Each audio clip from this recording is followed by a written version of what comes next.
All right.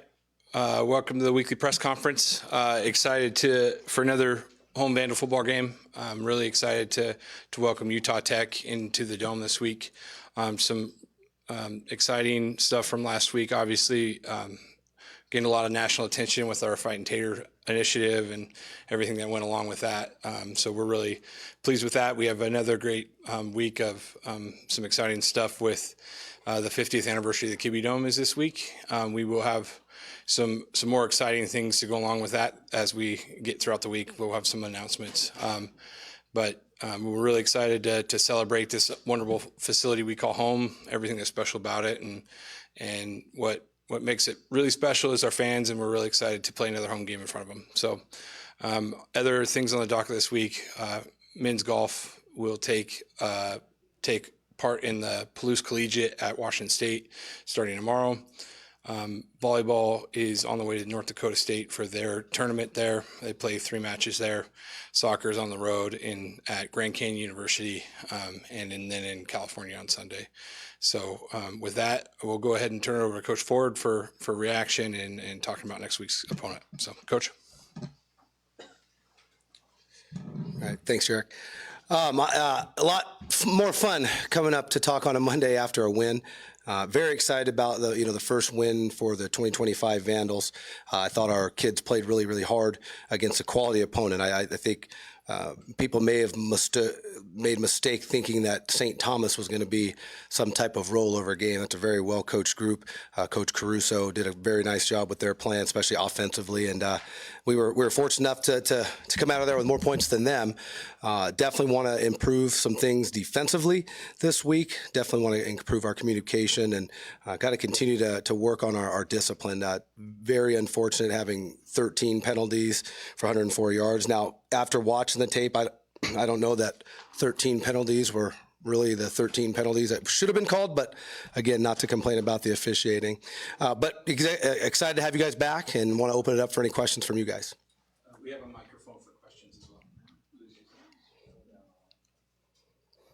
Coach, you have that, or Josh has that kind of opening drive interception, and then all of a sudden this big Sky Player of the Week. And where do you see his composure kind of being able to switch from a mistake here and then coming out and really putting it all out there? Yeah, he kind of showed, I think, our fans who he is as a player. He doesn't get too rattled. I think last week was a bit of emotional game for him versus Washington State, but you kind of see the guy that we've seen since he arrived on campus. Very composed, very calm.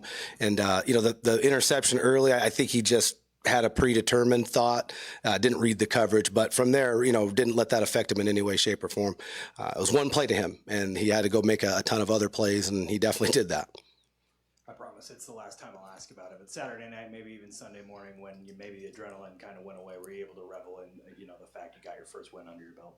Yeah, I mean, it was hard to enjoy it right after the game, just because I felt like we needed to get so much better. But when it set in and really talking to the players after the game, it was awesome. Just to have that first win is huge, right? You can't get 2 wins without getting one. So I think getting that monkey off our back early in the season is good and definitely a positive thing to move forward.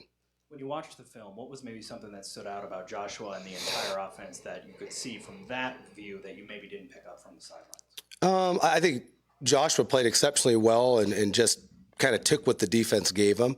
That's probably what I saw the most from the film. Still got to clean up some things, especially with communication and pass protection. I thought offensive line played good, not great. I know that their expectation, their standards a little bit higher than what you saw. But anytime you're disappointed in the way they played, and not me necessarily, but I know them as a group, and you run for 180 plus yards, that's pretty dang good. And we gave up a couple of sacks, but I think one of them was just a good decision by Josh, not trying to force the ball. Tony Harsey fell on a play, probably would have been open for a touchdown. But other than that play, the other sack was really not on the offensive line. So I feel like overall, that group played well, but we'd like to play better. And then on defense, just a ton, right? I think a lot of communication mistakes. I thought our guys were trying to make plays that weren't their plays.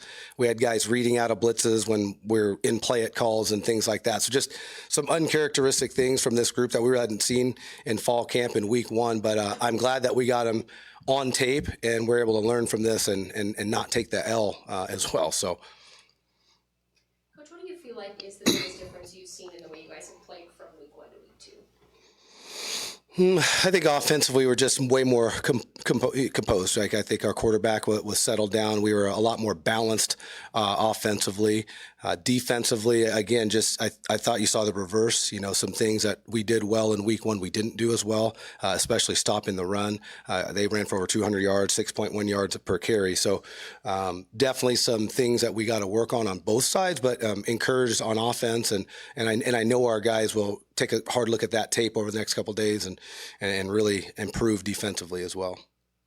Yeah, Coach. Kind of all season, you really talked about wanting to be a run first team. Mm-hmm. You guys ran for 186 yards. Kind of talk about that room and then the impact that Nate Thomas coming back had.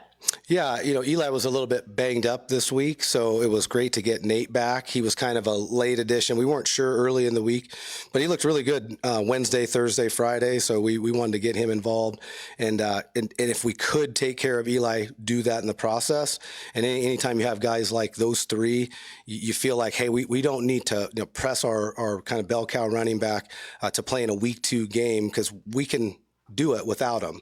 Obviously, we're always better with him, but we've got 2 other great running backs in that room, and I thought you saw Art kind of step up. I think he had 15 carries in the game, and then obviously Nate getting a chance to play, and he didn't play in week 1 was great just to see him back, and I think he's back in the flow of things a little bit as well. So I think it will really pay dividends as the season goes on, just getting him those early reps, and then obviously making sure Eli can get to game 3 as well. Based on the fact that Utah Tech hung within a touchdown of Davis, hung within a touchdown of Northern Arizona, it looks like they might offer you a challenge. What do they do? There's no question there'll be a challenge. That's a well-coached group.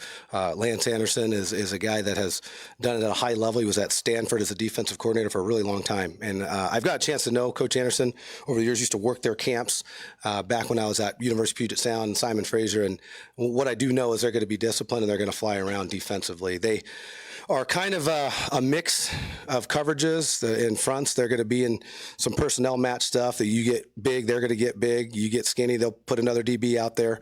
So I think our challenge will just be to see the looks that they're in based off the personnel they have in the game and have an understanding of what will change based on who they have on the field. And then offensively, and they're pretty exciting. They're a tempo type team. They like to get going, get guys on the line of scrimmage. I think you'll see some misdirection, quarterback run.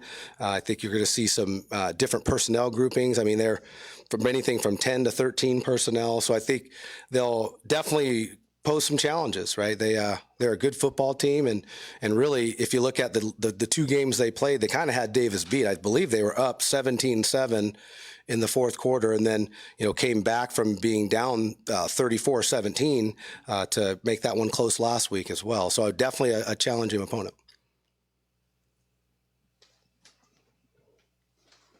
Just now that you guys have had kind of 2 very different games under your belt, what makes you excited about this team and where you still want to get to? Well, like we talked about, getting the offense and defense to play together at a high level. But I also think whenever you have a situation where you can lean on each other, it's good too, right? I think our defense felt like, man, we're not playing as well as we'd like, but we can sure lean on our offense. Just like I think, a week ago, the offense felt the same. Hey, we're not doing as well as we want. We can lean on our defense. So overall, the experience of these 2 games, I think, really helps us, and we're really looking forward to kind of putting those 2 sides of the ball together and continue to do a good job on special teams as well. Through 2 games, they've played 2 quarterbacks, and it doesn't seem like they have one that's a designated running quarterback and another guy that's going to throw it. How do you prepare for maybe seeing multiple quarterbacks that don't really have a tell in their play style?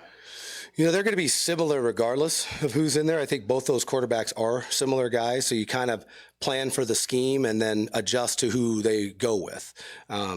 They played both those guys almost the same amount of snaps, so I think you're seeing more the schematic tendencies than the tendencies based off who's in at quarterback. So I think that's what we'll really study, really get a feel for who they are overall on offense and see if there's any slight differences when those 2 guys are in. But on the surface level, it's not that much different based on who's in at quarterback. After that first game, it seemed like maybe you were offering a challenge to your offense to respond, and they did. Are you offering a similar challenge to your defense? Obviously, you guys came out on top, but you were talking about the things they needed to clean up. Oh yeah, no question. The great thing about that group is they already know. They know that's not the standard that Coach Dennis and our defensive staff has instilled, and it's not the standard that they've instilled. So I think challenge is probably a poor word for it, because I don't think I need to challenge them. I think they'll challenge themselves. But we'll certainly talk about the things that we need to do better to make sure that we can be a lot more successful in week 3. Yeah, Coach, so after the game, you talked about the layups for the short and intermediate passes, and Coach Linehan talked about that during fall camp as well. How important were establishing those layups and establishing that for deeper routes and unlocking the offense? Oh, it's huge. You know, you want your quarterback to be in a rhythm.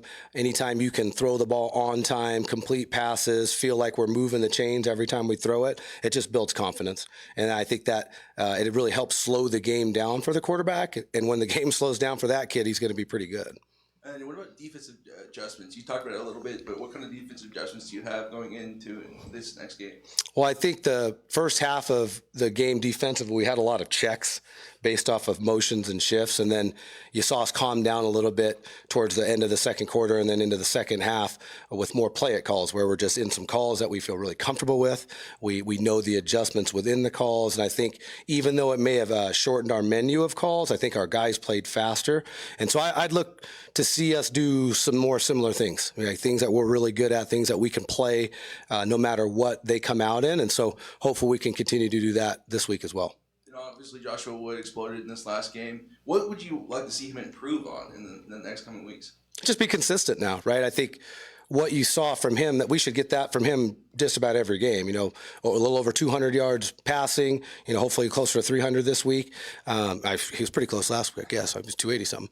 But, and then, getting to close to 80 plus yards on the ground. He's a true dual threat quarterback, and want to see him just continue to be consistent this week, trust in his eyes, making sure that his eyes, again, start in the right place and progress accordingly.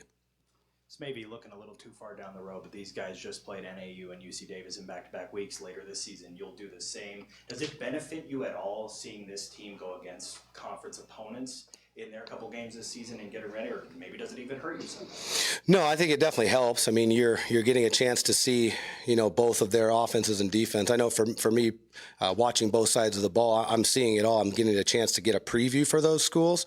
And it also kind of gives us an idea of, how we stack up against Utah Tech in relationship to how we would stack up against those teams. We got a bunch of tape playing those teams, right? And so I think it definitely helps, especially our players, get some kind of context to what they're watching. The speed of those guys, the size of those guys, things of that nature. So it definitely helps.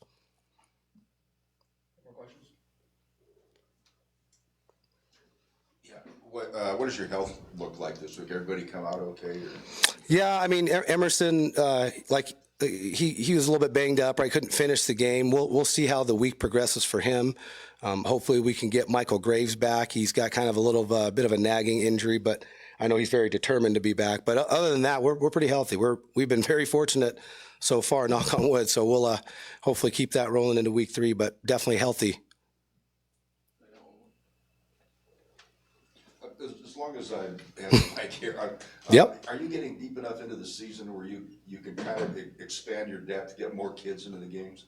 We're really not concerned about that. We really want to make sure that we play the best players. We've got some really good rotations with some guys, and I think especially positions that need rotations, defensive line, wide receiver. I think we're getting quite a few guys in, but we're not really in the habit of playing guys just to play them, right? We got to put the best guys out there to win.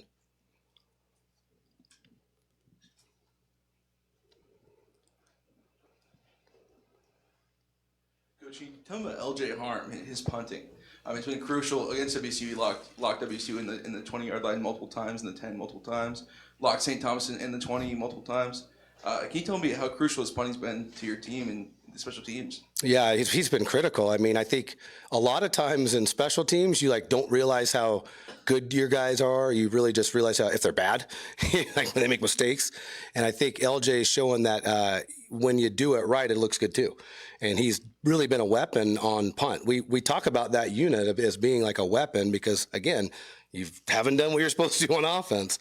So we want to try to give our defense the best possible field position. And I think LJ's pretty dialed in. He does a great job with just, normal punting.